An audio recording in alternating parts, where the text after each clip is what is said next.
Donc, le plaquage consiste à arrêter le porteur du ballon en l'amenant au sol. D'accord? Donc, nous allons voir pour comment faire un bon plaquage. Donc, pour faire un bon plaquage, il va falloir avoir des appuis forts, d'accord, pour pouvoir impacter.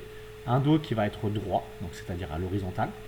Une tête qui va être à l'opposé de la direction dans laquelle va le porteur du ballon pour éviter de se faire mal au cervical. On va venir poser l'oreille au niveau de sa hanche, d'accord. On va venir le ceinturer au niveau de la hanche, d'accord, et ensuite faire descendre les poignets serrés, donc comme un lasso, jusqu'au genou et jusqu'aux chevilles, d'accord, pour l'emmener au sol sans jamais le lâcher afin d'éviter de prendre un coup de pied lorsque le partenaire va aller au sol. Donc ça sera ça, une bonne technique pour un bon plaquage en sécurité et de façon efficace.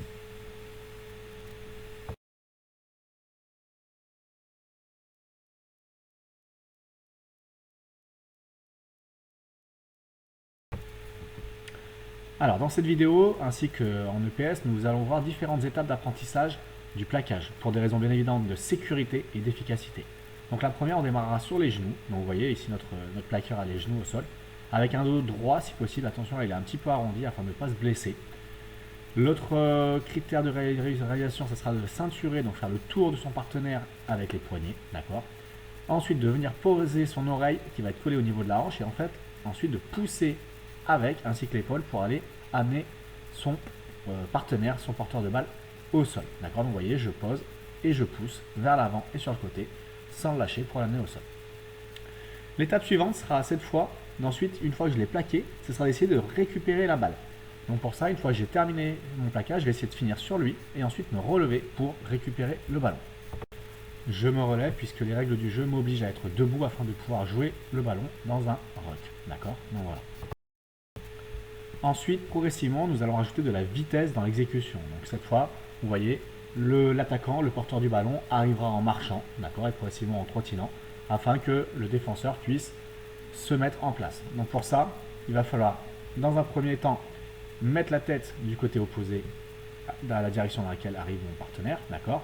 Je vais ensuite venir le ceinturer, alors ici c'est un peu plus haut au niveau de la hanche, pour ensuite faire descendre mon lasso au niveau des genoux et des chevilles afin de le faire tomber. Vous voyez toujours que la tête est sur le côté, l'oreille au niveau du bassin, d'accord. Et je ne lâche jamais les pieds de mon partenaire pour éviter de prendre un coup dans la tête à la fin du plaquage, d'accord.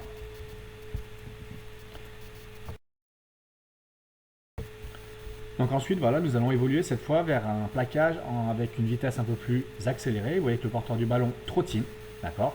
Et donc là, je vais devoir mettre les choses en même temps, mais beaucoup plus rapidement. Il va falloir m'organiser plus rapidement. Donc, avancer un petit peu vers lui, faire des petits pas. Ensuite, bien placer ma tête du côté opposé à sa direction dans laquelle il arrive, d'accord. Je viens poser mon oreille au niveau de sa hanche. Et ensuite, je viens donc descendre mon lasso jusqu'aux chevilles.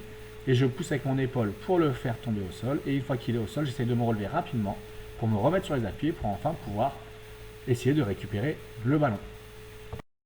Je rappelle que pour qu'un plaquage soit sécuritaire, je dois aller au sol en premier avant le joueur plaqué afin de ne pas lui faire mal. D'accord. Donc ici, voilà, je vais au sol en premier. Et surtout à la fin, je ne lâche pas mon lasso et ici les mains se lâchent. Et si je le fais, malheureusement, je risque de prendre un coup de pied dans la tête. Ensuite, afin de devenir un plaqueur très efficace, nous allons voir qu'il ne faut pas attendre que l'adversaire arrive vers soi, mais il faut que moi, en tant que défenseur, j'aille mettre une pression sur l'attaquant. Donc dans un premier temps, ça veut dire qu'il va falloir que j'avance pour éviter de lui donner trop de vitesse et que moi je sois à l'arrêt et qu'il puisse me déborder facilement. Donc je vais avancer vers lui, d'accord, pour gagner du terrain. Ensuite, avoir des petits appuis pour être prêt à partir soit à droite, soit à gauche, soit rester dans l'axe, d'accord, pour avoir des appuis forts au moment de l'impact. Bien être pensé à placer son dos droit, d'accord, placer la tête du bon côté, avoir des appuis forts. Et ensuite, donc, bien ceinturer mon porteur du ballon, pousser vers l'avant avec l'épaule, d'accord, l'amener au sol et descendre mon lasso jusqu'au pied.